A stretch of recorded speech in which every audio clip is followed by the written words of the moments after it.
नमस्कार, news 18 India पर आप सबका स्वागत है। आपके साथ मैं हूं नेहा पंत। खबर बिहार चुनाव से है। बिहार चुनाव में बीजेपी ने पूरी ताकत झोंक रखी है। रक्षा मंत्री राजनाथ सिंह ने लगातार दूसरे दिन बिहार में चुनावी रैलियों को संबोधित किया। चुनावी रैलियों के बीच उन्होंने न्यूज 18 के अमिताभ सिन्हा से खास बातचीत की। इसमें उन्होंने बिहार चुनाव में उठ रहे हर मुद्दे पर जवाब दिया। तेजस्वी यादव हो या नीतीश कुमार, चिराग पासवान के एनडीए छोड़ने का मुद्दा हो या फिर बिहार में चीन और पाकिस्तान के मुद्दे पर सियासी बयानबाजी, न्यूज 18 से एक्सक्लूसिव बातचीत में राजनाथ सिंह ने हर मुद्दे पर अपनी राय रखी। राजनाथ जी, 15 साल बुरा हाल 2005 में नारा था जब नीतीश जी सत्ता में आए थे। अब 15 साल नीतीश जी के भी हो गए, तो अब क्या अच्छा हाल माने? नीतीश जी के नेतृत्व में भारतीय जनता पार्टी और जेडीयू की जो सरकार बिहार में रही है 15 वर्षों तक, इस सरकार ने बिहार के विकास के लिए बहुत सारे काम किए हैं। और मैं कह सकता हूं कि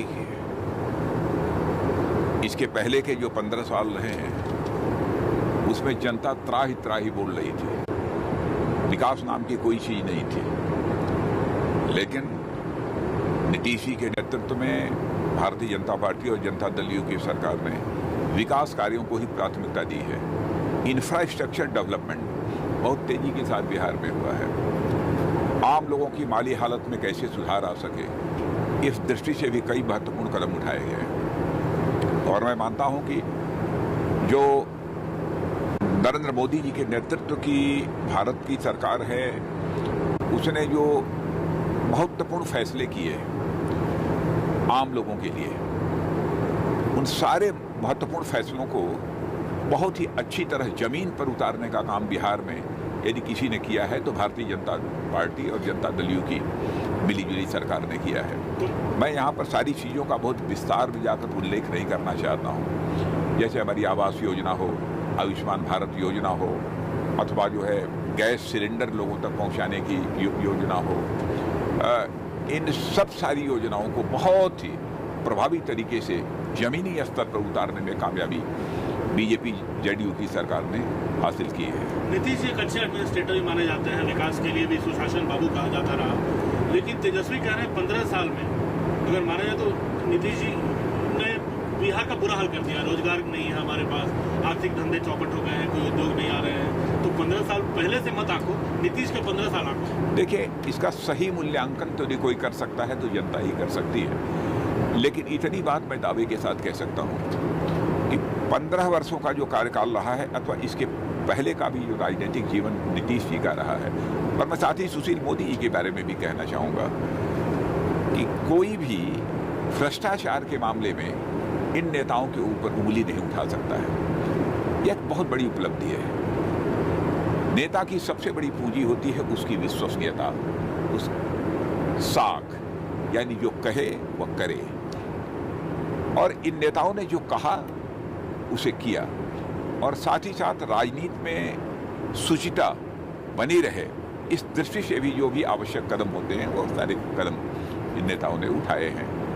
तो कहीं से कोई चिंता है कि 15 साल की एंटी इनकम्बेंसी है जिसका नुकसान नीतीश कुमार और जेडीयू और बीजेपी को उठाना? मैं ऐसा नहीं मानता कि 15 वर्षों की कोई भारतीय जनता पार्टी और जनता दल यू सरकार की कोई एंटी इनकम्बेंसी है, बल्कि मैं मानता हूं कि प्रो इनकम्बेंसी है।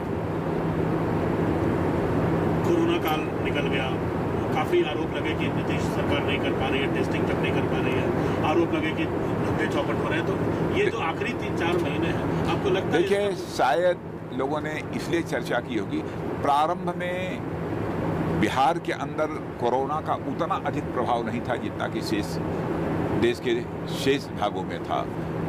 लेकिन ज्यों ही कोरोना का सिलसिला वहाँ प्रारंभ हुआ, जितनी अधिकतम सावधानी बरती जा सकती है, भाजपा जनता दल यू की सरकार ने सावधानी बरती है। जो भी कदम उठाए जा सकते हैं वो सब सारे कदम उठाए।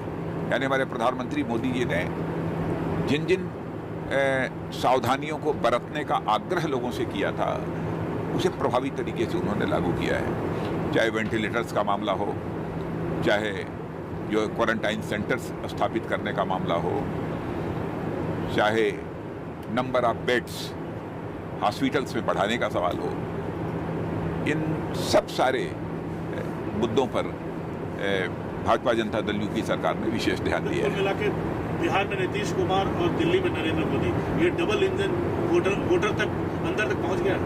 अब इसको डबल इंजन कहना हो चाहे जो कुछ भी कहें, लेकिन मैं कहता हूं कि बहुत ही अच्छा तालमेल रहा है। और हमारी केंद्र सरकार की यानी हमारे प्रधानमंत्री मोदी जी की जो भी योजनाएं रही हैं, उन योजनाओं को बहुत ही गंभीरतापूर्वक और बहुत ही प्रभावी तरीके से जमीन पर उतारने में उन्होंने कामयाबी हासिल की है। मैंने सर एक और सवाल उठता है चिराग पासवान का। चिराग पासवान लगे हैं कि हमें जेडीयू को, नीतीश कुमार को किसी भी हालत में हराना है। क्या कमी रह गई है चिराग को बीजेपी मना नहीं पाई? मैं समझता हूं कि स्वस्थ राजनीति में व्यक्तिगत विद्वेष की भावना से अथवा किसी के बारे में एक पूर्वाग्रह के साथ काम नहीं करना चाहिए, ऐसी राजनीति नहीं करनी चाहिए, मेरा मानना है। क्योंकि मैंने जिंदगी में पूर्वाग्रह के साथ अथवा किसी के प्रति मन में नफरत पैदा करके जीवन में मैंने राजनीति नहीं की है, और मैं ऐसी ही राजनीति का मैं पक्षधर हूँ। फिर चिराग को छोड़ना आपको लगता है कि चिराग का एनडीए से जाना, एक बड़ा वोट बैंक निकल गया एनडीए के पास से? मैं समझता हूं कि बिहार की जनता ये चाहती है किसी भी सूरत में भाजपा जनता दल यू की सरकार पुनः आनी चाहिए। यदि बिहार की जनता मतदान करेगी तो इस बात को ध्यान में रखकर ही मतदान करेगी। चिराग तो अभी भी कह रहे हैं कि मैं नरेंद्र मोदी जी का हनुमान हूँ, तो क्या कुछ आरोप ये लग रहा है कि कुछ मिली भगत है क्या, कुछ साजिश है क्या बीजेपी? जहां तक नरेंद्र मोदी जी का प्रश्न है, मैं कह सकता हूं कि भारत के अंदर जो विश्वसनीयता जन सामान्य की उन्होंने हासिल की है वो अद्भुत है। यानी लोगों का ये भरोसा रहता है जो कुछ भी करेंगे मोदी जी वह देश के हित में करेंगे, जनता के हित में करेंगे। और यह भरोसा जनता का हासिल करना, जनता की यह विश्वसनीयता हासिल करना, मैं समझता हूं किसी राजनेता की यह सबसे बड़ी पूंजी होती है और यह देश की एक बहुत बड़ी ताकत भी होती है। लेकिन चिराग को लेकर आरोप लग रहा है कि बीजेपी और चिराग की मिली भगत है कि वो जेडीयू को हराना चाहते हैं। देखिए, बहुत ही बेबुनियाद और निराधार आरोप है और मैं स्पष्ट कर देना चाहता हूं कि हम देश की जनता को धोखे में रखकर कभी राजनीति न हम लोगों ने की है और न भविष्य में इस प्रकार की हम राजनीति करेंगे। राजनीति की है तो पूरी ईमानदारी के साथ हम राजनीति करेंगे। संबंधों का भी जहां तक सवाल है, गठबंधन का भी जहां तक सवाल है, उसमें भी पूरी तरह से ईमानदारी हम बरतते हैं। और मैं तो ये मानता हूं कि यदि यह बात इस चुनाव के दौरान यदि किन्हीं लोगों के द्वारा उठाई जा रही है कि भारतीय जनता पार्टी ने कोई साजिश की है, तो मैं समझता हूं कि यह साफ नीयत नहीं है इसके पीछे, केवल एन केर प्रकारेण एक चुनावी सफलता हासिल करने की यह कोशिश है।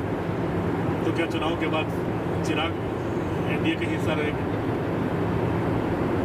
अब क्या होता है ये तो भविष्य के गर्भ में छिपा है, इसके बारे में मैं कुछ नहीं कहना चाहता हूं। लेकिन भारतीय जनता पार्टी जनता दल यू का गठबंधन था, है और रहेगा, इसके प्रति मैं आश्वस्त हूं। और सरकार तो भाजपा जनता दल यू की बनेगी। और मुझे तो लगता है कि मैं अब तक जितनी भी सार्वजनिक सभाओं को बिहार में मैं किया है और जिस प्रकार से भीड़ उमड़ रही है, और केवल भीड़ का ही प्रश्न नहीं, भीड़ का जो रिस्पांस हमको मिल रहा है, मुझे तो ऐसा लगता है कि 2/3 बहुमत से सरकार बनने की संभावनाओं को भी नकारा नहीं जा सकता। राजा सर, एक और चीज जो देखने में आ रही है वो तलखी जुबान में एक बार फिर कई नेता आरोप लगाने लगे हैं कि टुकड़े टुकड़े गैंग हावी हो गया है। पाकिस्तान खुश हो जाएगा अगर तेजस्वी की राजनीति में तलखी नहीं होनी चाहिए। और मैंने राजनीति में कभी भी तलखी को कोई स्थान नहीं दिया है। मैंने, आप स्वयं भी जानते हैं क्योंकि काफ़ी वर्षों से आप भी मुझे देख रहे हैं। हर राजनीतिक पार्टी को अपनी अपनी जो विजन है, अपनी जो नीतियां हैं, योजनाएं हैं, उनको जनता के ऊपर छोड़ना चाहिए। जनता को जो उचित लगेगा जनता वो फैसला करेगी। उन राजनीतिक पार्टियों की और उन राजनेताओं की। क्योंकि फिर वही पाकिस्तान में और मेरा यह भी मानना है कि राजनीति का क्षेत्र हो अथवा समाज जीवन का कोई भी क्षेत्र हो, उसमें मर्यादाओं का कभी भी अतिक्रमण नहीं होना चाहिए। अब जैसे कोई किसी को सार्वजनिक सभा में अपशब्दों का प्रयोग कर रहा है, गालियां दे रहा है, कोई किसी के ऊपर जूते फेंक रहा है, मैं समझता हूं कि इसे बहुत ही गलत है, इसे उचित किसी भी सूरत में नहीं ठहराया जा इसे सकता। सभी दलों पर लागू होना चाहिए। हाँ। और यदि किसी को मर्यादा के बारे में सीखना है तो मर्यादा पुरुषोत्तम भगवान राम से सीखना चाहिए। तो ये कि उन्होंने अपने जीवन में मर्यादाओं का पालन नहीं किया, इसीलिए उन्हें मर्यादा पुरुषोत्तम कहा गया है। तो ये सभी पार्टियों के लिए है संदेश, हाँ। चाहे वो महागठबंधन हो चाहे आपका अपना एनडीए। और दूसरी मर्यादाओं का जहाँ तक प्रश्न है, मैं आपको मर्यादा पुरुषोत्तम भगवान राम की एक घटना की मैं याद दिलाना चाहता हूँ कि जिस समय उन्होंने धनुष तोड़ा था तो भगवान परशुराम जब क्रोधित होकर उन्होंने पूछा कि किसने यह धनुष तोड़ा, तो मर्यादा पुरुषोत्तम भगवान राम ने हाथ जोड़कर यह कहा था, नाथ संबुधनु भंजनिहारा, वही है कोई एक दास तुम्हारा। धनुष तोड़ा था, लेकिन भगवान परशुराम के सामने विनम्रता पूर्वक उन्होंने इस हकीकत को स्वीकार किया था। मर्यादा इसे कहते हैं। मतलब कुल मिलाकर संदेश ये कि जो भी पार्टी हो तल्ख भाषा का प्रयोग न करे, मुद्दों पर रहे, मुद्दों की बात करनी चाहिए, किसी को जलील करने की कोशिश नहीं करनी चाहिए। नाना साहब, तेजस्वी और कांग्रेस को जो गठबंधन बना, आप कितना खतरा मान रहे हैं इस बार? 15 साल नीतीश राज के बाद जो तेजस्वी यादव है, उनकी सभाओं में भारी भीड़ उमड़ रही है, कितना खतरा मान रहे हैं? देखिए, कांग्रेस ने इस देश में जितने भी राजनीतिक पार्टियां सबसे लंबे समय तक उन्होंने सरकार बनाई है, सरकार चलाई है, लेकिन कांग्रेस अपनी विश्वसनीयता जनसामान्य में खो चुकी है। आरजेडी का जहां तक प्रश्न है, आरजेडी पर से बिहार की जनता का विश्वास समाप्त हो चुका है और वह विश्वास हासिल करने के लिए अभी लंबे समय तक आरजेडी को ईमानदारी के साथ प्रयत्न करना होगा, तभी शायद यह भविष्य में विश्वास हासिल हो पाए, नहीं तो मुझे नहीं लगता है। राजा साहब, एक और सवाल उठता है कि और एक चीज मैं कहना चाहूंगा कि भारतीय जनता पार्टी जनता दल की जो सरकार रही है और इसका नेतृत्व जिन लोगों के हाथों में था, नीतीश कुमार जी और उप मुख्यमंत्री के रूप में सुशील मोदी जी, भ्रष्टाचार का एक भी आरोप कभी चश्मा नहीं होने पाया 15 वर्षों तक, क्योंकि हमारे देश की राजनीति में भ्रष्टाचार एक अहम मुद्दा होता है।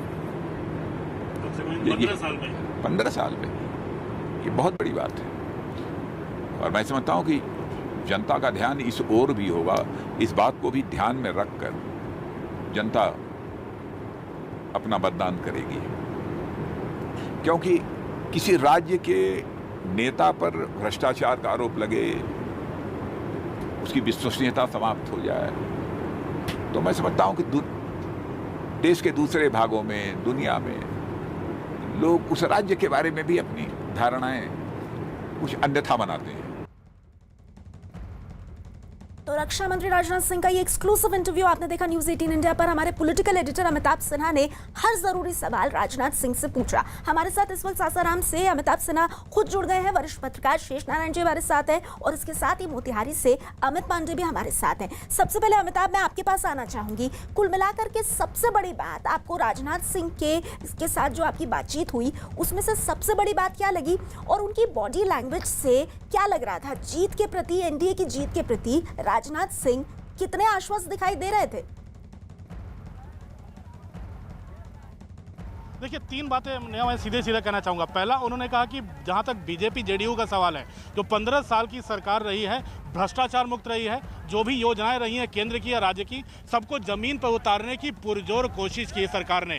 दूसरा, जो भाषा की शालीनता अभी टूट रही है सरकार के दौरान, उस भाषा की मर्यादा को बनाए रखने की सलाह दी है राजनाथ सिंह ने, जो बीजेपी के अध्यक्ष रह चुके हैं, केंद्र में रक्षा मंत्री हैं और अरसे से बीजेपी के श्रेष्ठ नेताओं में से एक हैं। उनका कहना है कि भाषा की मर्यादा बनाए रखनी चाहिए, चाहे वो किसी भी दल का हो। चिराग को लेकर हालांकि कुछ खास उन्होंने सीधे सीधे तो नहीं कहा कि चुनाव के बाद क्या होगा, लेकिन उन्होंने इतना संकेत जरूर दिया कि चिराग पासवान कम से कम इतनी कोशिश जरूर करें कि कम बीजेपी का नाम न लेकर वोट न लें। लेकिन सबसे बड़ी बात है चीन को लेकर अगर जो भी बात वहाँ जनता से वो सीधी कर रहे हैं, वो सीधी बात मैं नया बता दूं, जनता में काफ़ी धरकर उतर रही है। और चीन को एक भी जमीन न देने के बाद जब राजनाथ सिंह करते हैं, बतौर रक्षा मंत्री करते हैं, तो काफ़ी जनता यहाँ पर उसको काफ़ी पसंद भी कर रही है। तो जाहिर तौर पर एक मूड बनने का काम अब शुरू हो गया इन तमाम चुनावी रैलियों के दौरान। बिल्कुल, और जैसे कि आपने कहा अमिताभ कि राजनाथ सिंह वाकई में कई रैलियां भी कर रहे हैं, तो बिहार की नब्ज भी टटोलने की वो लगातार कोशिश कर रहे हैं। हमारे साथ इसी वक्त मोतिहारी से अमित पांडे मौजूद हैं।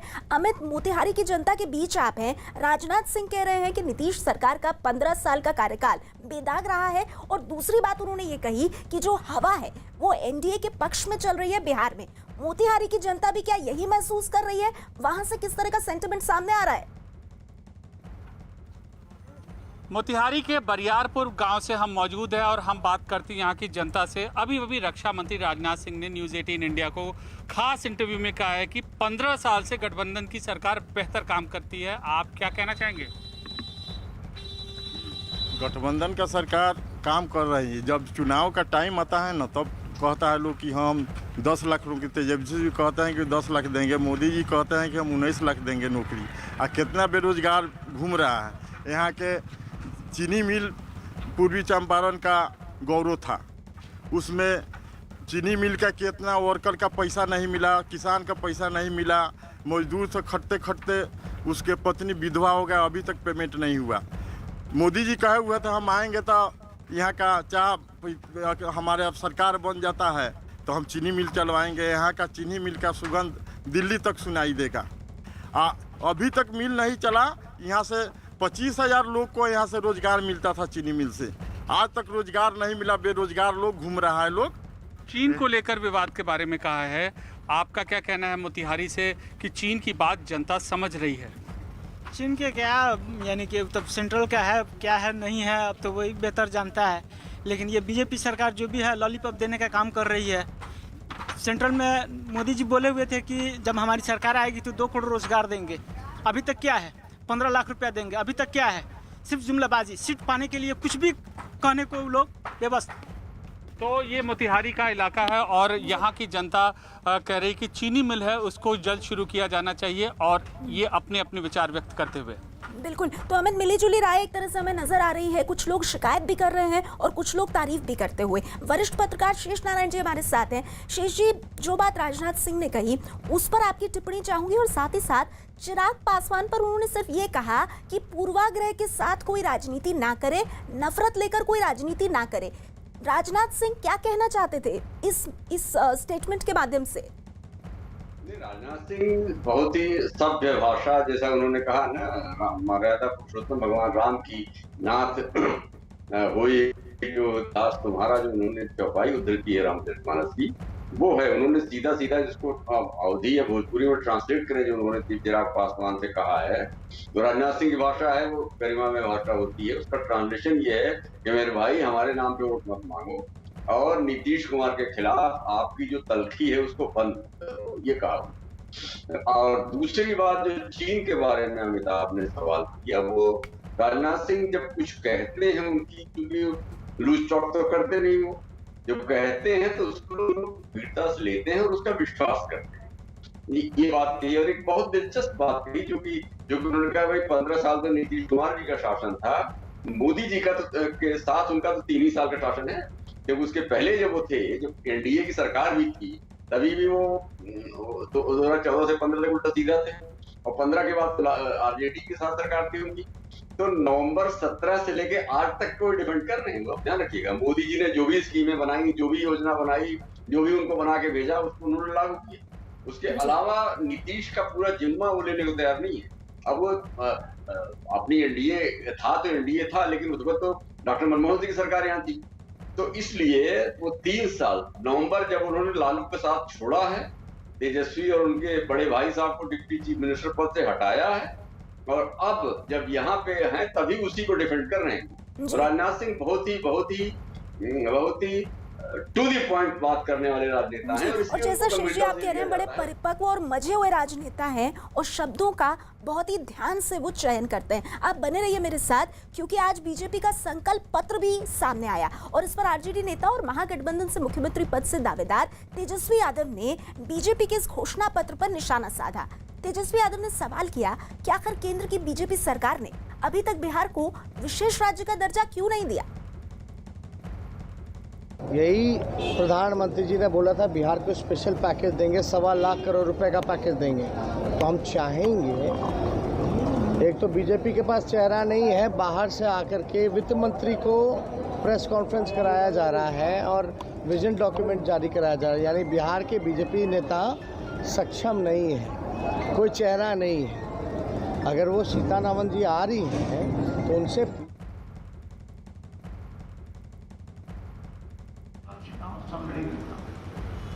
5वां बिंदु है स्वच्छ शहर विकसित शहर। 6ठा बिंदु है सुलभ संपन्नता और 7वां बिंदु है सबके लिए स्वास्थ्य सुविधा। तो हम लोग पहले इसको आप लोगों से भी करेंगे।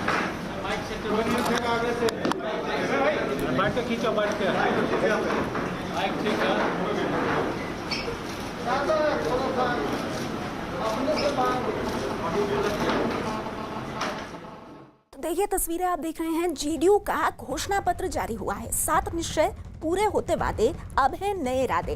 बीजेपी इससे पहले ही अपना संकल्प पत्र घोषित कर चुकी है आज सुबह, और उसके बाद अब जेडीयू का भी घोषणा पत्र सामने आया है। तस्वीरों में आप अजय आलोक को भी देख रहे हैं। जेडीयू और बीजेपी एक साथ, और नीतीश सरकार का कार्यकाल इसको सामने किया जा रहा है, और दूसरी तरफ कांग्रेस और आरजेडी की तरफ से भी घोषणा पत्र जारी किया जा चुका है। तो ये तस्वीरें जेडीयू के घोषणा पत्र की। हमारे साथ शेष नारायण मौजूद है लगातार। शेष नारायण जी, जेडीयू का घोषणा पत्र भी सामने आया है और उस घोषणा पत्र की जो टैगलाइन है वो अपने आप में काफी दिलचस्प है। उसमें इस तरह से बताने की कोशिश की गई है कि अब तक जो वादे किए गए वो सभी पूरे कर लिए गए और अब नए इरादों के साथ जेडीयू मैदान में आ रही है। क्या जनता इसको इसी तरह से लेगी, या इसमें भी कहीं ना कहीं जेडीयू और नीतीश कुमार से सवाल होंगे?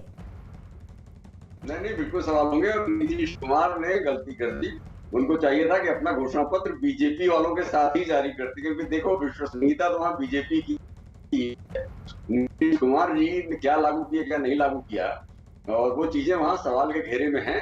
और ये साफ साफ वहाँ हर दीवार पे लिखा, हर आदमी जानता है ये लड़ाई उनके द्वारा भी घोषणा पत्र जारी किया जाता है और महागठबंधन का भी घोषणा पत्र आया।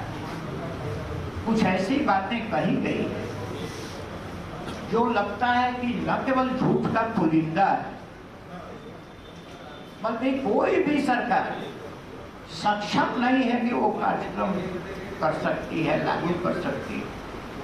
क्योंकि वित्तीय संकट का मामला है तो इनके 4 बिंदु 25 बिंदु हैं, 25 सूत्री का 4 बिंदु ऐसे हैं, लगता है कि इन लोगों की नजर ही नहीं है कि उसके ऊपर भी, घोषणा पत्र के ऊपर भी कोई ध्यान दे सकता है या किसी की नजर पड़ सकती है कि नहीं, कि केवल वादे इस ढंग से किया जाए।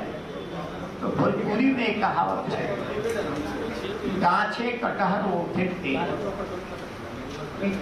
कटहर है गाछ पर और वोट पर तेल पहले ही से आने लगा। सपना है कि जैसे सरकार में हम आ रहे हैं और सरकार में आ रहे हैं तो पहले ही से ऐसा घोषणा कर दो कि हम नहीं भी आवे तो काम चल जाए। अब बाद में कहते कि भाई तो उस समय कह दिए थे, अब तो मुसीबत है, फाइनेंशियल दिक्कत है, तो ऐसा घोषणा किया। अब इन लोग को देख लीजिए और आप लोगों से भी कहेंगे कि इस 4 बिंदुओं के ऊपर विशेष आप लोग नजर डालेंगे और इसलिए भी आवश्यक है। एक बिंदु है इनका कि 15 वर्ष एनडीए शासन में रिक्त पड़े। तो जो घोषणा पत्र है उसके बिंदुओं को अलग अलग करके समझाते हुए वशिष्ठ नारायण, जिनको आप सुन रहे थे, शेष नारायण जी जल्दी से मैं चाहूंगी आप अपनी बात पूरी करें। आपने कहा कि जेडीयू ने गलती कर दी, उन्हें अपना घोषणा पत्र बीजेपी के साथ लाना चाहिए था, ऐसा क्यों? बीजेपी की विश्वसनीयता, राजनाथ सिंह वहां है, जेपी नड्डा वहां है, निर्मला सीतारमण, इन लोगों की विश्वसनीयता है बिहार में भी, पूरे देश में भी। और नीतीश बाबू की विश्वसनीयता उनकी सरकार ने खासतौर से जो मजदूरों के पलायन के दौर में जो काम किया उससे उनकी विश्वसनीयता घटी है, और उसमें दो राय नहीं है, उसको सभी जानते हैं, उनको कहने की बात नहीं है। तो ये इलेक्शन बीजेपी के सहायक के रूप में अगर लड़ेंगे तो जीतेंगे, और अगर खुद अपनी चौधराहट के चक्कर में पड़ेंगे तो मुझे लगता है नुकसान हो जाएगा। और उनका मुकाबला हर जगह हर उस सीट पे है जहां आरजेडी से उनका मुकाबला था, तो वो वैसे भी उनके लिए बड़ा मुश्किल है। तो ये इसलिए उनको बीजेपी के साथ छोड़ना नहीं, कि उसको जब छोड़ोगे तो हवा मोड़ जाएंगे। जी, तो देखिए बिहार के लिए जेडीयू ने अपना घोषणा पत्र जारी कर दिया है, ये इस वक्त की सबसे बड़ी खबर है। अमित भी हमारे साथ लगातार हैं। अमित, मोतिहारी में आपके साथ जनता मौजूद है, जेडीयू ने अपना घोषणा पत्र जारी किया है और शेष नारायण जी कह रहे हैं कि जेडीयू ने जिस तरह से अपना घोषणा पत्र जारी किया है, क्योंकि बीजेपी के कई बड़े नेता इस वक्त बिहार में मौजूद हैं, अगर बीजेपी के साथ जेडीयू इस घोषणा पत्र को अपना लेकर आती तो जनता के बीच ज्यादा बड़ा संदेश जाता और ज्यादा असर पड़ता।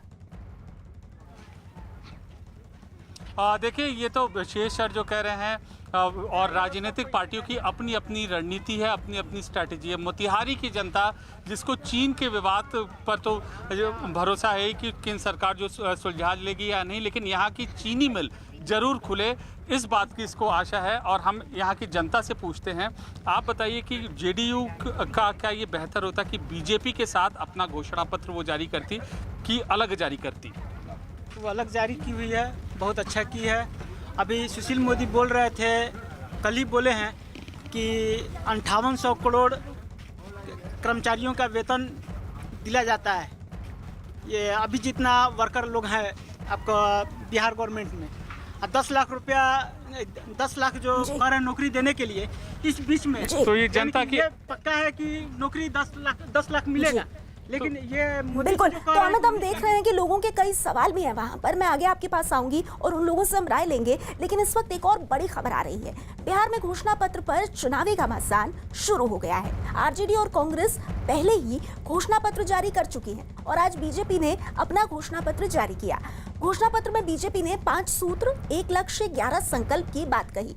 बीजेपी ने कोरोना वैक्सीन आने पर बिहार के लोगों के लिए मुफ्त वैक्सीन की बात कही है। बीजेपी ने 19 लाख रोजगार के मौके देने, 2022 तक 30 लाख पक्के मकान, दरभंगा में 2024 तक एम्स की शुरुआत का वादा किया है। बीजेपी ने अपने घोषणा पत्र में हिंदी भाषा में मेडिकल इंजीनियरिंग की शिक्षा की बात भी कही है।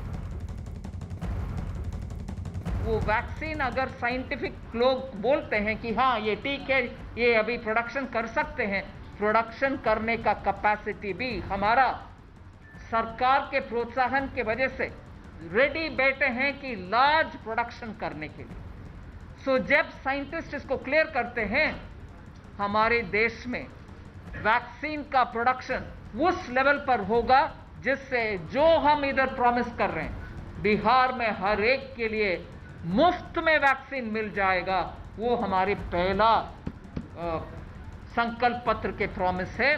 भरोसा के साथ बिहार की जनता को हम आश्वासन दिलाना चाहते हैं कि वैक्सीन फ्री में आप सबको मिलेगा।